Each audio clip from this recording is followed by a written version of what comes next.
Salut à tous, c'est Mr Fox et vous écoutez actuellement Parlons VF, l'émission sur le doublage français.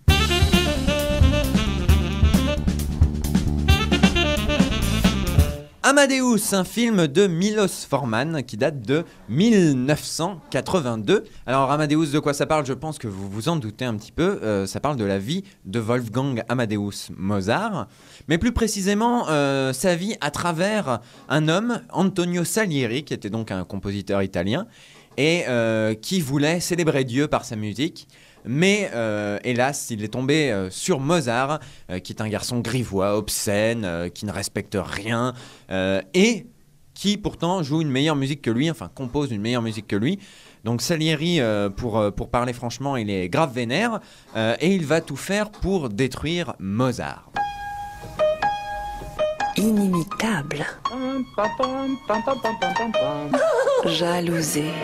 Désormais, nous deux, nous sommes ennemis jurés. Parce que tu as choisi pour interprète ce vantard, ce garçon obscène, grivois, infantile. Un égoïste, voilà ce que vous êtes, un égoïste. Tout ça, oui, mais oh, combien génial. En certains endroits, j'ai trouvé qu'il y avait... comment dire? Un peu trop de notes, votre majesté. Oh, pas assez, vous voulez dire? C'est cela, très bonne formule. Un peu trop de notes. Amadeus, dimanche à 20h45 sur Arte. C'était la bande-annonce évidemment qu'a passé Arte pour sa diffusion en octobre 2011. Alors parlons un petit peu du doublage de Amadeus. Quelle est la particularité de ce film? Pourquoi je l'ai choisi? D'abord parce que je l'aime beaucoup, c'est un excellent film. Mais aussi, et c'est le plus intéressant à mon sens, parce qu'il a eu deux doublages. Le premier doublage en 1982, donc pour sa sortie au cinéma, dans les cinémas français, et un deuxième doublage en 2002 pour la ressortie en Director's Cut avec 30 minutes de scènes supplémentaires. Parlons un petit peu du premier doublage, donc celui de 1982. C'est sur celui-ci que je vais m'attarder. Qu'est-ce qu'on peut dire déjà quand même de l'adaptation? Eh bien que c'est une adaptation de très très bonne facture. Elle reprend les tournures de phrases de l'époque, donc les ça qui sont plutôt des cela, et des tournures un peu plus sonores. Toujours une bonne prononciation des termes musicaux. Alors vous allez me dire c'est la moindre des choses pour un film sur Mozart, mais l'effort mérite d'être souligné quand même. Alors dans le rôle de Wolfgang Amadeus Mozart, qui est donc interprété avec beaucoup de talent par l'acteur Tom Hulce, eh bien il s'agit de Luc Hamet. Donc Luc Hamet, la voix française de Michael J. Fox dans la plupart de ses films, même dans tous ses films je pense, hein, donc Retour vers le futur, mais également donc la série Spin City, Roger Rabbit dans Qui veut la peau de Roger Rabbit, et c'est également la voix par exemple de Milo Fatch dans Atlantide, l'Empire perdu des studios Disney. Exact. Alors on va s'écouter un petit morceau des morceaux choisis de sa voxographie. Donc Retour vers le futur, Atlantide, l'Empire perdu et Roger Rabbit. Ah non, Doc, je viens d'arriver, Jennifer est là et on va faire un tour dans le 4x4. Eh bien, tu n'as qu'à l'emmener, ça la concerne elle aussi. Hey, pas si vite, mais de quoi est-ce que vous parlez? Qu'est-ce qui nous arrive dans le futur? On va devenir des vieux cons ou quelque chose comme ça? C'est dans le bouquin, ça? Vous avez la page? Tout ce que je lis ici, c'est que le cristal qu'il est vivant, comme si c'était... Je ne saurais pas l'expliquer. Le cristal, c'est leur divinité, leur source Je d'énergie. ne comprends rien à ce que vous dites. Ils sont en lui, il est en eux. Mais il faut pas que je traduise littéralement. Dépêchez-vous de traduire. Bon, d'accord, vous traduisez mon texte et moi je tiens votre flingue. Je ne savais pas où était votre bureau. Alors j'ai demandé aux marchands de journaux, ils savaient pas. Alors j'ai demandé aux pompiers, à l'épicier, au boucher, au boulanger, aucun d'eux ne savait. Mais le petit caviste, lui, il savait. Alors, Luc Hamet est-il bon dans Amadeus, premier doublage? La réponse est oui. Sans l'ombre d'un doute, Luc Hamet est excellent. Excellent dans le sens où il arrive à interpréter toutes les facettes du personnage. Il arrive à être arrogant, il arrive à être téméraire, un petit peu frivole. Voilà, c'est toutes les personnalités évidemment que Tom Hulce montre dans le film. Luc Hamet arrive à les transcrire à merveille avec sa voix que l'on aime tant. Il arrive à y mettre beaucoup d'énergie et c'est appréciable. Mais je vous laisse juger, on va s'écouter un petit morceau de sa prestation dans Amadeus. En revanche, est-ce réellement un thème bien approprié pour notre théâtre national? Pourquoi pas? C'est très charmant. Oh, rassurez-vous, je ne montrerai pas de concubines dévoilant leur Ce sera très décent. C'est tout à fait moral, Majesté. Cela exalte véritablement les vertus allemandes. Peut-on me dire quelles sont ces vertus? Venant d'ailleurs, j'aimerais qu'on m'éclaire. L'amour, sire. Bien sûr, il va de soi qu'en Italie, nous ne savons rien des choses de l'amour. Non, vous en ignorez tout. Enfin, si on s'en réfère à vos opéras. Des sopranos mâles si égosillent, des couples gras et stupides roulent des yeux exorbités. Rien à voir avec l'amour, ce n'est que pure foutaise. De l'énergie, de la bonne volonté, et ça c'était pas toujours le cas en 82. Luc Hamet interprète un très très bon Mozart, à n'en point douter. Maintenant parlons aussi de son adversaire, Antonio Salieri, qui est interprété par F. Murray Abraham. Concernant sa voix française, eh bien sa voix française c'est celle de Jean Topart, un comédien célèbre, émérite, autant peut-être en tant que comédien de doublage que comédien tout court. En effet, il a fait beaucoup de films, de pièces de théâtre. Il a fait notamment une pièce de théâtre avec Daniel Darieux, dont on écoutera un petit extrait tout à l'heure. Il fait également beaucoup de narration. C'est lui qui fait la narration, par exemple, dans la série télé Belphégor. C'est lui aussi qui narre les documentaires des mystérieuses cités d'or. Et c'est également lui, par exemple, qui fait la voix de Zeus dans Ulysse 31. En termes de prestations réelles, il a aussi joué dans le feuilleton français Rocambole. Donc on va s'écouter encore une fois un petit bout de sa voxographie.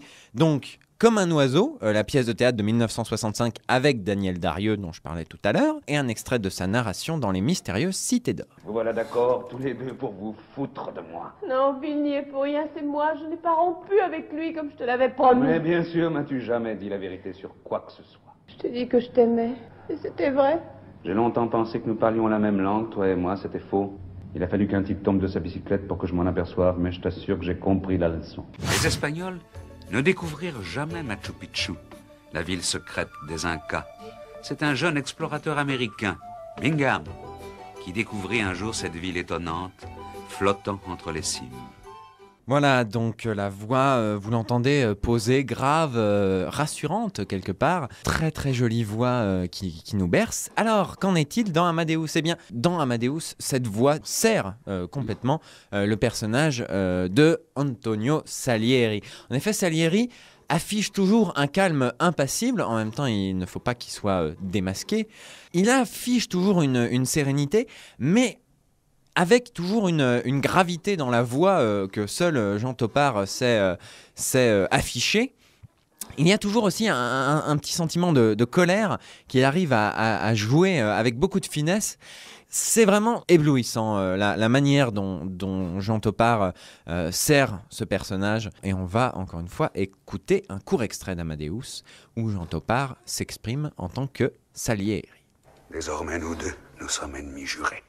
Parce que tu as choisi pour interprète ce vantard, ce garçon obscène, grivois, infantile, et que ma seule récompense sera d'être le seul à reconnaître ton incarnation, puisque tu es injuste, déloyal,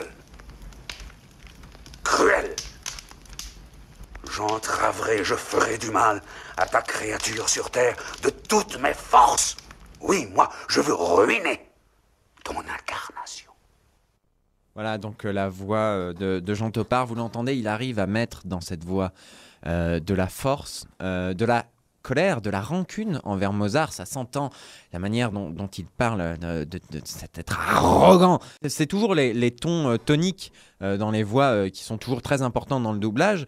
Là, il arrive vraiment à les mettre là où il faut et à y mettre beaucoup de conviction sans être dans la caricature du personnage énervé.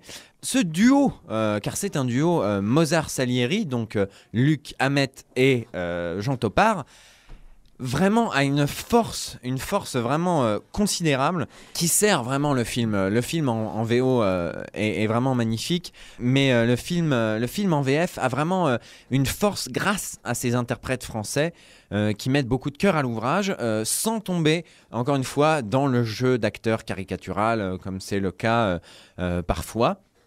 Donc vraiment, on a un duo vraiment fort, quoi. Pour vous le prouver, on va encore s'écouter un petit extrait du film, une scène commune à Mozart et Salieri.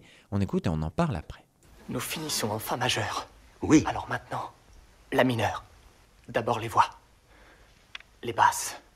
Deuxième temps de la Quelle première... mesure? Quelle mesure? À 4 temps. Deuxième temps de la première mesure. En la. Confutatis. Deuxième mesure, deuxième temps. Maledictis. Vous y êtes? Oui, ré dièse, je pense. Oui, bien sûr. Oui. Deuxième temps de la troisième mesure en mi. Maledictis flammis sacribus dictis. Vous y êtes bien? Oui, je crois. Faites voir.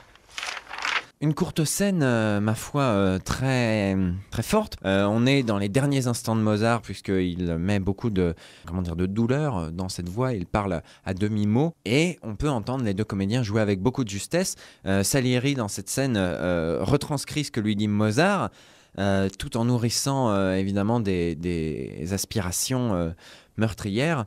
C'est une scène très forte et la VF, c'est vraiment une force. Vraiment, j'insiste là-dessus. Cette version française, elle a une âme et c'est assez rare pour qu'on puisse le souligner. Le talent de Luc Hamet et de Jean Topart qui donc mérite qu'on s'y intéresse.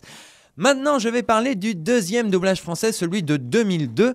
Alors, pourquoi un deuxième doublage français ? Eh bien, c'est la question que je me pose, je vous avouerai. Il y a eu une Director's Cut de Amadeus. Cette Director's Cut fait 3 heures. Il y a donc une demi-heure de scènes supplémentaires. Et pour cette demi-heure en plus, on a décidé de refaire complètement le doublage.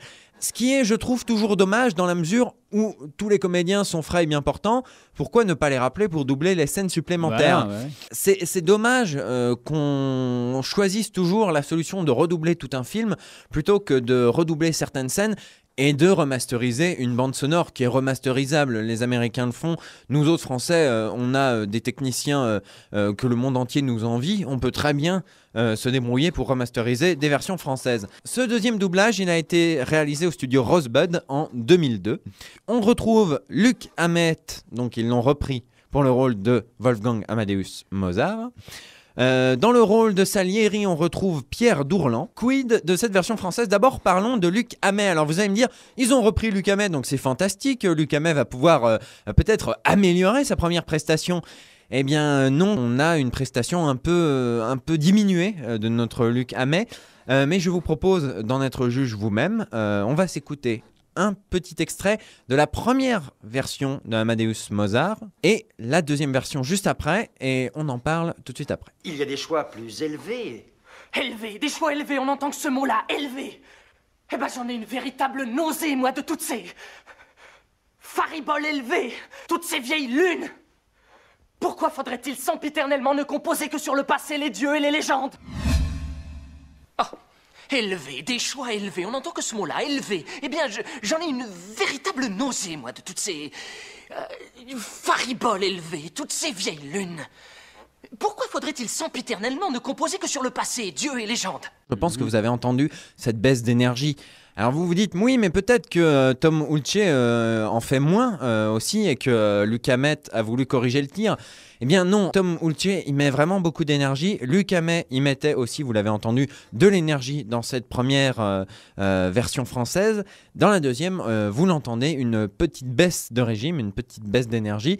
Il a voulu jouer peut-être plus en subtilité, mais hélas, ça ne fonctionne pas dans la mesure où le personnage est vraiment en colère dans cette scène et donc c'est dommage de constater qu'il est en deçà. Voilà. Parlons un petit peu du reste de casting. Alors rapidement, on va parler surtout de Pierre Dourlan. Pierre Dourlan qui est donc Salieri. Alors Pierre Dourlan, vous le connaissez comme la voix française du professeur Charles Xavier dans la quadrilogie de films X-Men. Et il a également doublé Ian McKellen dans le remake de la série Le Prisonnier en 2009. Quid de Pierre Dourlan, quid de sa prestation ? Eh bien, hélas, elle est un peu en deçà de ce qu'on était en droit d'attendre en succession de Jean Topart.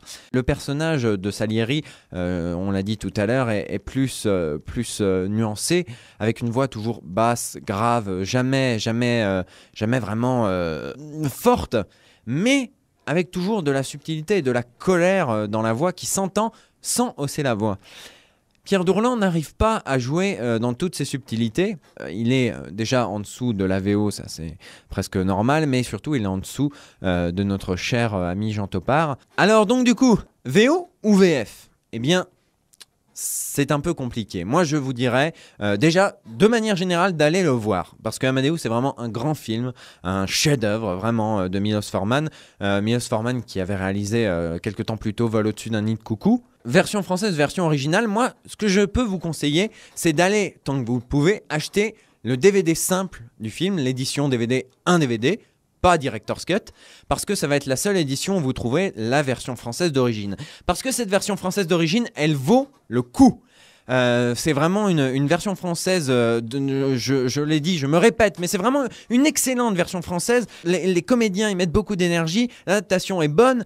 Pourquoi se priver d'un tel délice auditif? Il faut le regarder en version française. Si vous ne le regardez pas en version française, vous passez à côté de quelque chose.